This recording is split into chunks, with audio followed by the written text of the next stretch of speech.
Welcome back to the Eve approach. Last episode we sorted out our communications. The episode before we sent some crew around Eve. This episode, it's about time, I think, that we actually put something on the surface of Eve. And I don't just mean a fairing base. I think we actually need to put something that can do some proper science. So what I am doing here is I am building a range of what would we call it? A range of surface probes, I think is what I will call it. So we've gone from the big ones that are attached, the bigger ones that are attached there. We've gone for 3 different sorts, and I've got 2 of each just in case. And this is partly about me testing, what does it take to get through Eve's atmosphere more than anything else? What characteristics are there? What can we actually see going on? It actually made me think a little bit of a nuclear missile, the top of this, where you've got multiple payloads on the same thing. So yeah, it's a bit of an odd one. I thought I would send this because our craft is capable of sending about 10 tons easily to Eve, probably a lot more actually. So I thought let's load a few up and we can actually try a few different biomes. Instead of sending little tiny rockets, let's send one big rocket. We'll put it into a polar orbit and then we can dump these things off. Each of them has their own little sort of control systems, their own little thrusters, so they can do all that for themselves. So I thought, yeah, it's a great idea. We'll send a load at once. It does mean if we have a problem with the actual main rocket, we'll lose all those probes, but hey, we can always launch another one. We've got the funds, haven't we? Well, probably. Let's see how it goes, eh? So on the launch pad we take off, and I'm going to speed this one up more than previously because it's actually the same launch vehicle. We're using our standard Eve first transfer window launch vehicle, and I may actually continue to use this launch vehicle because it does allow you to put about 10 tons to Eve, and it's actually really good. I will not be able to use it for all of the missions that we have coming up, but it's a nice medium sort of volume sort of launcher. So there we go, we get up into orbit, or we're about to get up into orbit. We've got rid of the fairings and you can see those probes on the top. Then you will notice a lot of them actually have heat shields top and bottom. Partly because I'm paranoid about them tumbling, but we'll get onto that when they actually come through the atmosphere to Eve. And so, like in our past episodes, we're basically going to use the maneuver planner. We're going to use the alarm clock built into KSP now. It tells us, okay, we've got to wait a few weeks, few months for a transfer, but we get there. And then it's about orientate the craft, and then again, something I really like is the fact that when you actually do time warp, it will pull you out exactly 1 minute before your burn's supposed to start. I really like that. Not the actual maneuver point, but 1 minute before the burn is supposed to start. I really like that. So there you go, you can get a nice shot of those 4 nozzles on the bottom of that second stage engine. I think it looks really good. I wish you could actually get, I know there is a single nozzle version of that, but it's very long. I quite like the sort of short dumpy nozzles. I quite like that. So there we are. We've started our transfer burn there. And this flight was different to the 2 previous ones. The 2 previous ones, we actually got pretty much an acceptable encounter with Eve on our burn as we departed Kerbal. We did have to do some prograde and retrograde burns, but for this one we did something a little different. We did do our normal burn out like this, and we do actually get, with a little bit of finagling, a little bit of burning carefully. I think actually this one gave us, if I remember rightly, it gives an almost a perfect intercept first time out. So there you go, we got a little bit, we just did a little tiny bit of burning. Just there we go, we got an intercept. But I want to put this into a polar orbit, and I thought, you know what, let's give this as an example of how you could actually do something in interplanetary space.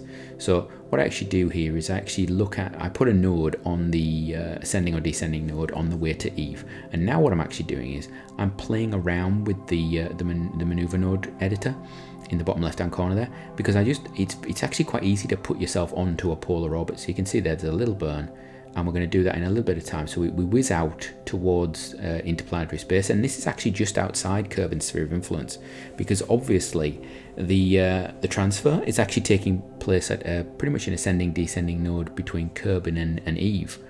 So that partly is one of the reasons why the others weren't as easy to do this for, but you can just stick a node just once you're into interplanetary space and do it as well.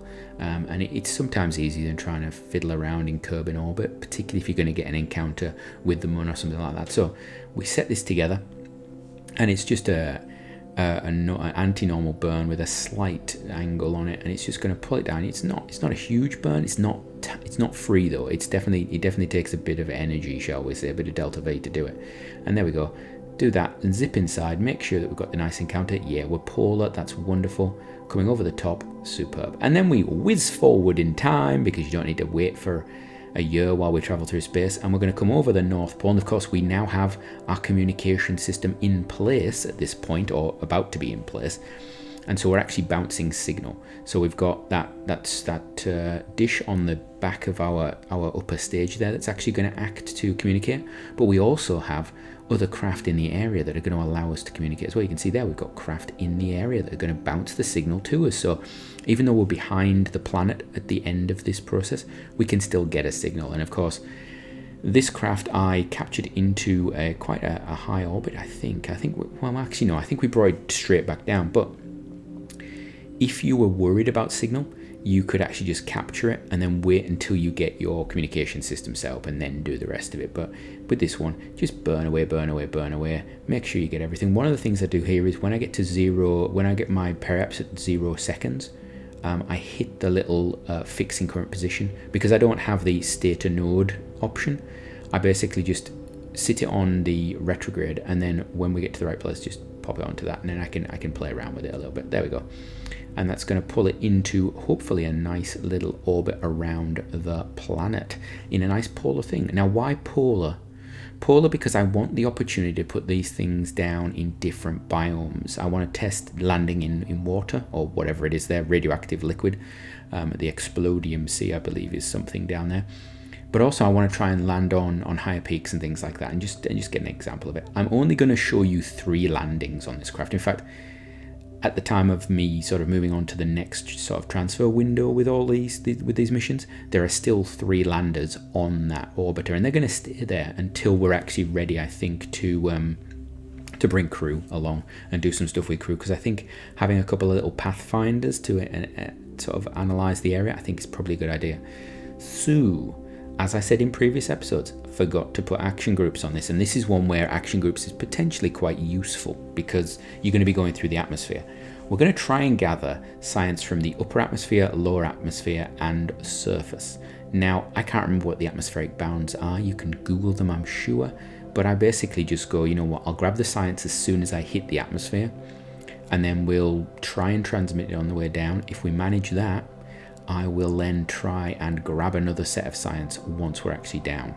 One thing I forget though, I do not change my transmitters to be partial only, so partial loud.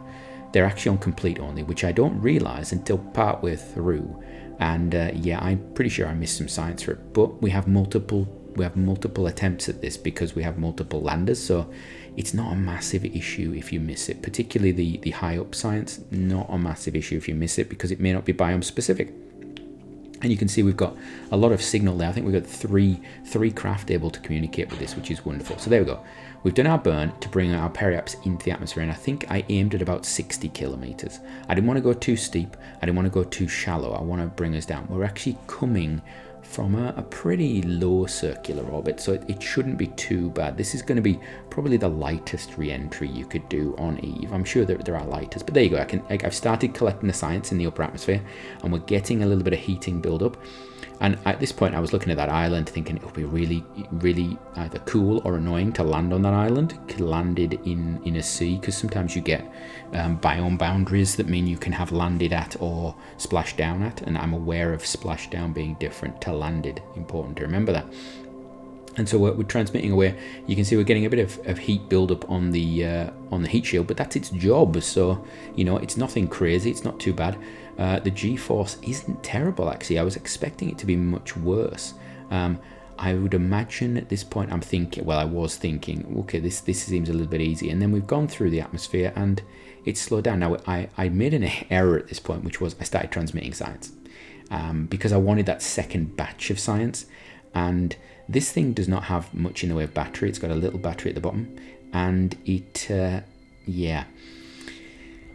has one nuclear RTG in the middle of it, providing electricity. Would I put solar panels on this? Potentially, I would redesign it with solar panels, particularly if I wanted science off the surface. But equally, if you want science off the surface, you can be sat on the surface for a long time. It's not a big issue. So Yeah, the craft goes through the upper atmosphere pretty quickly, but once you hit the point where your parachute's about to engage, yeah, things slow down a lot on Eve because that atmosphere is really thick. So at this point, we're going to speed it up a little bit more. We're actually going to speed up quite a bit. I think I'm up at like 9 times plus the 4 physical times. So you're about 36 times sped up at this point because we're going through the atmosphere and it's really thick. And you can see I'm starting to get the lower science there. We're trying to get as much science in that lower atmosphere as possible. Although I am aware that, you know what, I can potentially get some next time. The good thing is the temperature and thermometer you can transmit pretty easily. They don't take much electricity, so you can grab those again in the lower atmosphere. Atmospheric readings, things like that, take a little bit more. Be aware of the number of MITs for transmitting data. But there we go. We come down into this purpley purple sea. There we go. Splash down, and then we just bob around a bit. And then it's just a case of sitting in there and transmitting science. You can see we sort of lose signal regularly because we're running out of electricity. And so I basically time warp as much as I can. And you can see the science ticking up on the right-hand side when I flick to that. And we're just trying to send this over. And again, would I change things in future? I would probably put solar panels on. I think they produce electricity at a better rate, particularly when you're landed. Even the small solar panels would probably have been a bonus. And so I will remember that in future for future landers. And then we move on. Once this has got done, we're going to rename it because I want to actually rename it and keep it there. We're going to launch our next one. Now, this is a different version. You can see it's like the first one, but we've got a heat shield at both ends. This was designed in case I found that the first one tumbled. As it is, I know the first one didn't tumble, so I'm not too worried. And in actual fact, the heat shield at the top causes us what a significant problem, shall we say, as we go around. So we do the same thing we did last time. This time I want to land on solid ground. So I let the planet rotate a little bit under us. And then we're going to do the same thing. We're going to use that little engine there to slow us down a little bit.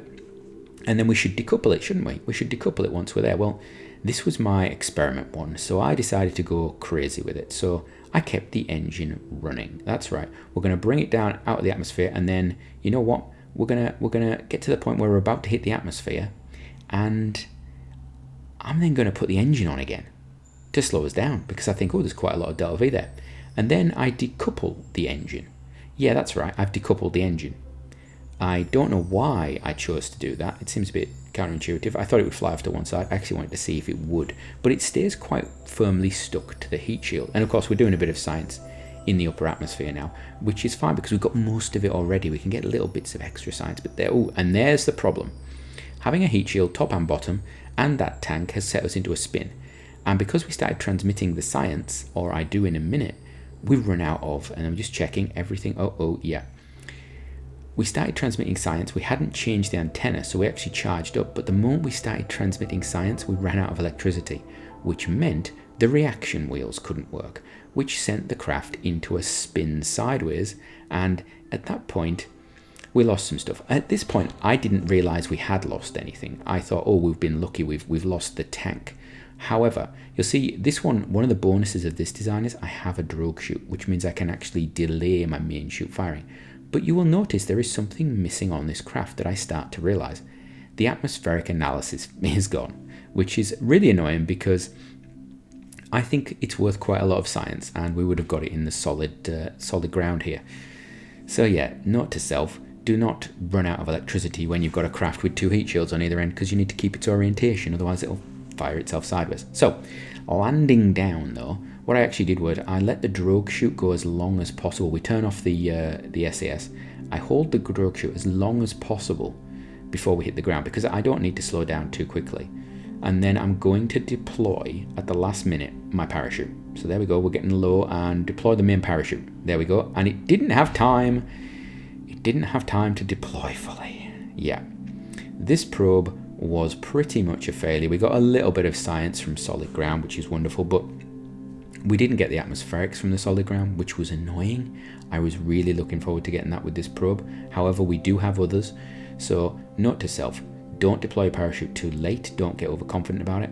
And don't play around with your electricity when you're coming through the atmosphere and you need to control the orientation of your craft a little bit. So, on to the final of the 3 probes. This is the bigger one. This is the one that, this was my in case everything else fails one, shall we say. We've got heat shields top and bottom. It's got a basically a fairing over the sides. Interestingly, I think the fairing actually helped with its aerodynamics, or the fact that it's just a bigger drum. It's like a barrel coming in, because it actually had, I think, a much nicer entry profile to the second craft. Even though it does still also have heat shields top and bottom, it didn't tumble in the same way, which I thought was quite interesting. So this one, we're now going, right, we've got one in the water, we've got one on the North Pole. I want to put this one in the middle, near the equator ideally, but on dry land again. So we're not going to go for the poles, we're going to go equator, sort of dry land would be nice, and that's what this one's for. This mission was about just experiencing Eve entry, but also getting a bit of science, because, you know, as I said before, we need about 8,000 science, about 8,100 science by the end of this first 4 flights, and we're already at flight 3. We need that amount of science to actually unlock the whole tech tree, which then gives me lots of options for future flights. So there we go. We've got rid of the overloading of the cover on the outside. We've got rid of the fairing, and at this point I'm trying to get these antennae to deploy, and then I realise that it won't let me deploy them because the atmosphere is too thick and we're travelling too fast, and that sort of makes sense. So then we get rid of the heat shields because we don't need them anymore. We're through the big problem. So we don't have the ability to transmit science because we can't extend our antennae, but we do have some degree of control if we want it. So this thing's just going to go through the atmosphere, and yeah, it slows down quite quickly once we get rid of the heat shields and things like that. It was actually, if you notice there, once we get into the thicker atmosphere, the fairing base actually slows down quicker than we do. And then we're just going to speed through the atmosphere there, and I deploy one or both of the antennae so that we can actually start to transmit science. And of course, we run out of battery again because, well, who needs batteries? And this one ironically was a big fail because I had not put an extra battery on it. Considering its size, its mass, there was no real extra battery. I think I had a little tiny battery on there, but I could have put a much larger battery on there. One thing I did do to speed up our descent, though, was I put 2 parachutes on because I was unsure of just how thick the atmosphere was going to be. I know the gravity on Eve is higher as well, so I was like, oh, maybe I need to counteract that a little bit. So I cut one of the parachutes on the way down because it was going to be so slow. As it was, I think it was about 1 meter per second this thing was falling at. And when it finally did hit the ground, and you'll see this in a second, when it hit the ground, it wedged itself in on an antenna, which I thought was pretty special, actually. So we've got this sort of, it looks like it's basically skewered with like a pin or a needle into the surface, and you know, it looks like a camera. And anyway, so we got all that science down there, and we actually transmit it, and we can speed it along and do that. And there we are, coming towards the end of the episode. We've sent 3 down. They're evenly spaced quite nicely, actually, over the surface there. You can see we've got the 3 different sites, pole, 2 equators, and we're done. So, next episode, we'll leave Eve a little bit, and we're going to start looking at Gilly. So, from me, until next time, have a great one.